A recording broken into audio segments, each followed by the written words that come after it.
안녕하세요. 법원 회생이원 출신 회생 파산 전문 법무사 최혁화입니다. 오늘은 청산가치 보장에 대해서 말씀드리겠습니다.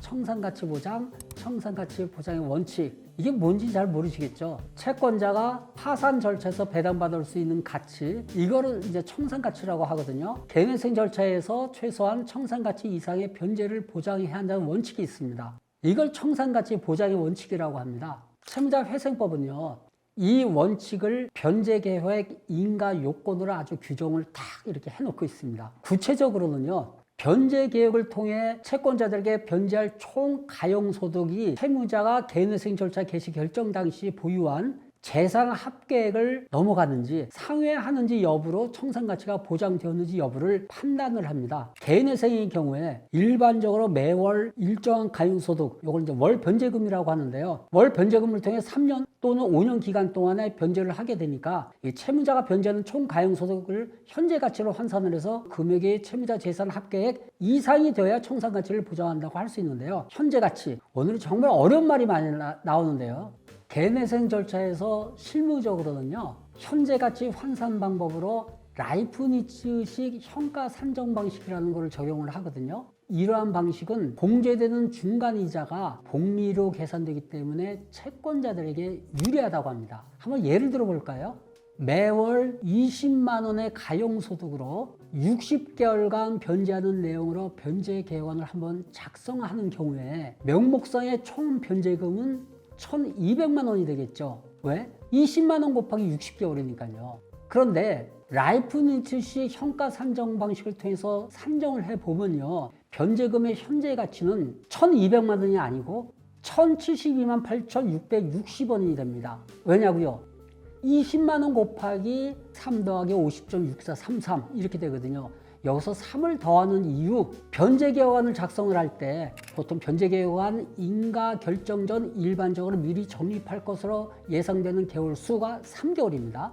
할인하지 않는 겁니다. 그리고 50.6433 이거는 나머지 57개월에 대한 라이프니츠 개수를 의미하는 겁니다. 그래서 현재 가치가 개인회생 절차 개시 결정 당시 보유한 재산 합계액 이상인 경우에만 청산가치가 보장된다고 할 수가 있습니다. 마찬가지로 요즘은 대부분은 이제 36개월 변제계획안을 작성을 하죠. 그래서 이런 경우에는 20만 원 곱하기 33.7719 하면 675만 4,380원이 나옵니다. 청산가치라는 것은 채무자가 파산하는 경우 채권자들에게 배당할 가치를 의미한다는 것은 앞에서 제가 설명을 해드렸는데요. 이러한 가치는 결국 파산재단, 즉 채무자가 파산 선고 당시 모든 재산의 환가액을 의미한다고 할 수 있습니다. 그런데 최근 채무와 편파 변제와 같은 경우, 이와 같은 경우는 소비 내역을 제대로 소명하지 못하잖아요. 그러면은 채무자의 재산으로 법원은 간주하기 때문에 처음에 대리인 사무실에 가셔서 상담을 할 때 정확하게 진술을 해주셔야 됩니다.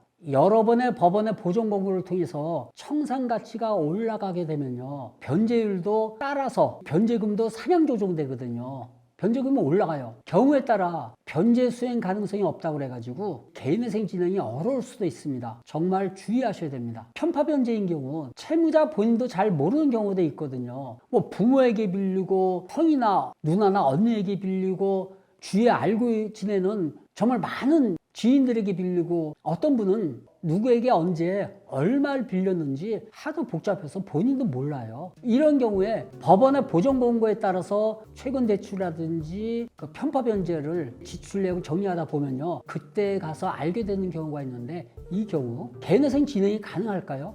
여러분 생각은 어떠세요?